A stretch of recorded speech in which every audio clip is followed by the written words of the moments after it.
Hi, everybody. We are live today with a new author of ours. Her book just came out, and I'm so excited to talk about this topic. It's something that everybody wants to have, but doesn't really want to talk about or not sure how to accomplish it. So, hopefully, this is going to answer a lot of questions for a lot of women and people in general all over the world. So, I have Mary-Beth Newell here, and she has written a new book with us, and it's called Anti-Aging: The Secrets of Healthy Living to Stop the Clock. I mean, you get to learn how to look younger, feel fantastic, and wow the world. So thank you for being willing to share your trade secrets. Mary-Beth, you want to tell a little bit about you, what you do, how you became across these secrets, and what inspired you to write this book? Yeah, well, I am a registered nurse. So part of my fascination with learning about the body and mind led me to become a registered nurse. I also have a master's degree in science. So I even went further to try to understand everything better.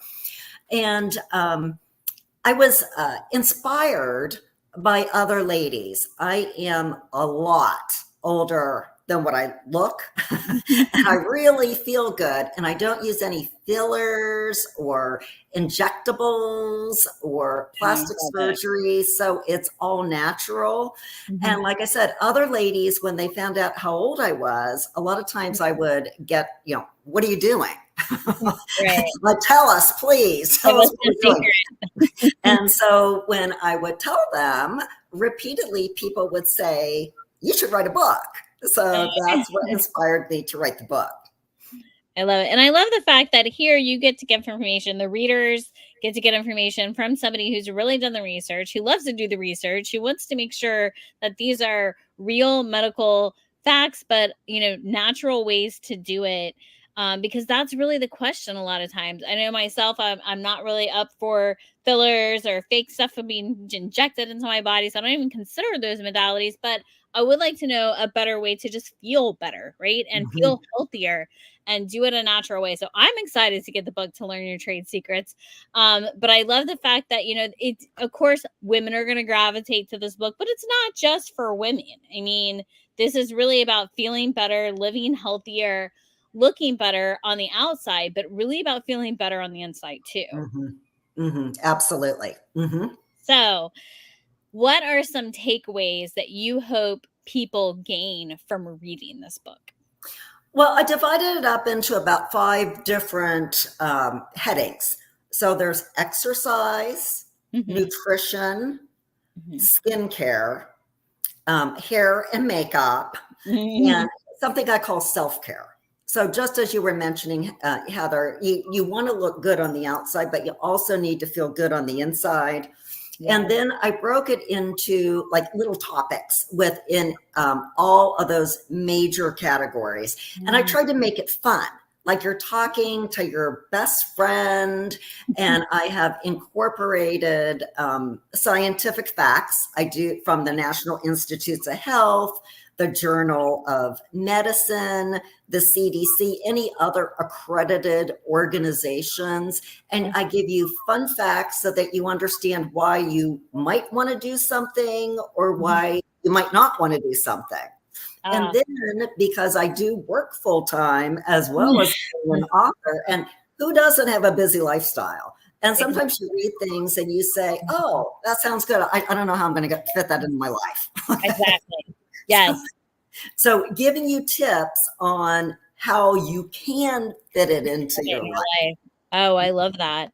I need that because that is the hard problem when you're on the go all the time, right? And you like these options are horrible for me. So how can I make this work? That's a constant battle as a mom too. And like when you're constantly on the road too with the kids, right? Like what are some healthy decisions we can make?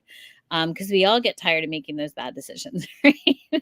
Well, I can tell you, I mean, if you're a mom on the road or if I'm busy, I mean, I do talk about certain facial exercises you can do, and what better way to do it than in the car? Yeah.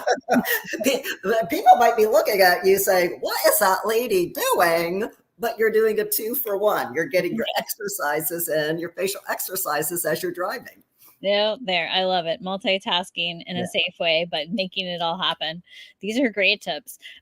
So aside from the takeaway of, feeling better on the inside, looking better on the outside, having a better overall health, you talked about the self-care. So what is something from the self-care section of your book that you're really hoping the reader can take away? A couple of the areas. One, everyone can feel down every now and then. I have a section on feeling good in 15 minutes. So Mhm. something you can do for 15 minutes that's really going to get your endorphins going and make you feel better. Another section that really impacted me as I was writing the book is I call it No Woman is an Island. And a Mhm. lot of times when you have women, you know, we take care of others. Yeah. And I had a family member that was very, very ill. I mean, ended up in the hospital for a week. Everyone wanted to help her, and it was no, no, no. And I really reflected on my own life. Mhm. Being an independent single woman. I mean, the things I even do in my own life that I don't ask for help. So I think part of it was really taking a look at yourself and am I the neighbor who wants to help you, or are you rushing around like a mad woman when you're having someone over for dinner because you forgot a vegetable and someone would gladly stop at the grocery store and get that broccoli for you? Yeah. So I think looking at that also, uh, how do we view other people? Mhm. Sometimes it's so easy to get irritated if you run across a crabby person or you're stuck in traffic. Yeah. And really, how can we change our frame of reference to try to be more kind or understand where that other person is coming from? Yeah. And like the gratitude, being grateful. I had a friend of mine a long time ago, and he would say, "It's a miracle." Everything was a miracle. He really believed in all these miracles. And really, when I started looking around, and it's like, yeah, okay, I'm stuck in traffic for 2 hours because of an accident, but it's a miracle I'm not in the accident. And what can I do in those 2 hours? Do you have a friend that you dread calling because you're going to be on the phone for 2 hours with them? Mhm. What better time to call that person if you're stuck in traffic for 2 hours? So it's just trying to reframe. And like I said, how do you fit everything into a busy lifestyle and, appreciate yourself more? I think sometimes another thing that sometimes women do Mhm. is we have a hard time saying no. Oh, yeah. Mhm. So it's like, I don't really want to bake all those cookies for the bake sale, or I don't want to do this. But trying to help people, what do Mhm. you do if you don't want to say no and you feel guilty? What is another way of approaching it and Mhm. really understanding that you're important too? If you burn Right. the candle at both ends, there's not going to be anything left of you for Yeah. your family or coworkers. Yeah. Yeah. Happens all the time. I hear you. And I'm guilty of it. And people will say, "Well, what do you do for fun?" And I'm like, um, where's that time? So I think it's important to reflect and be like, yes, you might Mhm. be running in many different directions, but it is very important to take that time, even if it's small. I love the tip of, and looking at it from a different perspective.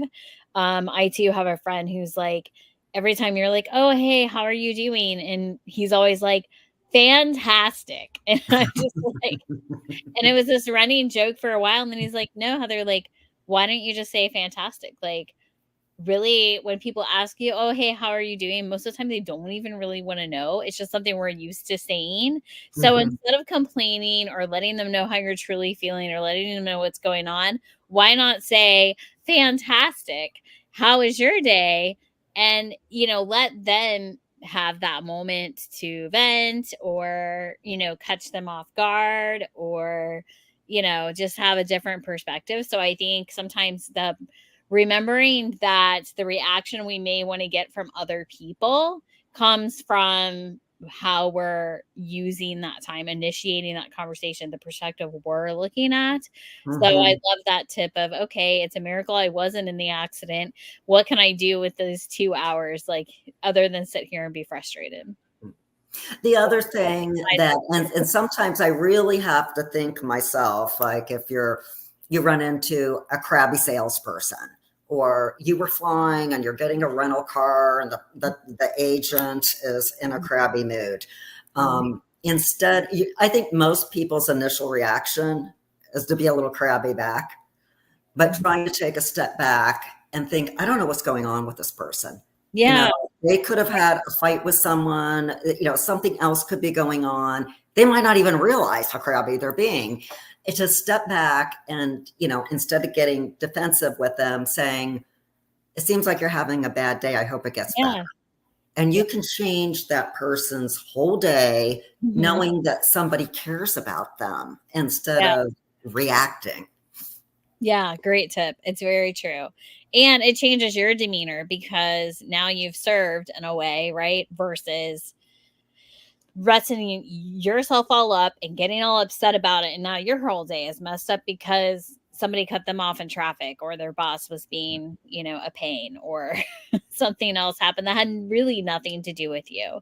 I know I try to tell my teenage daughter a lot of times, like, she'll be like, oh, so-and-so was, kind of rude to me, or didn't want to sit next to me or something. I said, you know what? People are extremely selfish. And so when we accept the fact that 90% of what's going on in that person's brain is about them and not about us, and not take it personally, we're in a better place. So understand that if you got a different reaction than you normally get out of someone, it's probably because something's going on with them and not because they think any less or bad of you. And like you said, being that person that can be like, hey, I noticed something's up, I hope your day gets better. But it puts them in check too, because sometimes I think people don't realize that they're exuding that energy, they're so caught up in that moment. So great tips, not just on aging, but on life in general, right? Just to keep us in our good spot, in our good space. So now back to the anti-aging. What is, if just don't give your book away, but one little tidbit you can maybe give some of the listeners today that might intrigue them to want to go learn more from your book? Well, now I'm not going to tell you like use this cream or use that cream, because there's a lot of good creams out there. But I don't know if people have heard about red light therapy. So that's like red light therapy that you can put on your face and what it does. Or I do have a topic in there where you can, and this is from research, look 5 years younger and 20% more attractive, according to a study, with something you can do overnight. Oh, okay. Well, that is a great tip. So ladies out there, if you want to do something just overnight to get you ready for that big event, that hot date, that big interview that can make you look younger and more attractive, you need to get Mary-Beth's book. It is available now on Amazon in ebook form, coming soon to paperback, and all of our retailers, hundreds across the worldwide. And we'll put the links in the description for this live. I'll put it in the comments. I'll go in and add it to the comments. So you want to get this copy. It's available now on Amazon. I'm so excited for this book to come out. I know I'm going to grab my copy today because now I'm intrigued and I want to know what I can do overnight, because, I don't have a lot of extra time, but overnight, or 15 minutes or 5 minutes here and there, I can swing that. I think we all can. Thank you so much for taking time to meet with us, Mary-Beth. Thank you for writing this book and realizing it was better to share your secrets than keep them to yourself. Oh, of course. That's what we do. We should be doing as a sisterhood. For sure. All right, Mary-Beth, thank you so much for taking time. Everybody go get the book, Anti-Aging Secrets, from a nurse who's done the research and wants to share. And look at her. She looks amazing. Why wouldn't you want to look like Mary-Beth? Thank you. We're not giving her age out. All But right. it's a lot older than you think. People are going to be messaging and just like guessing numbers to see. Okay. Have a great rest of your week, Mary-Beth. Thank you for joining us. Okay, you're welcome. Thank you, Heather. Bye.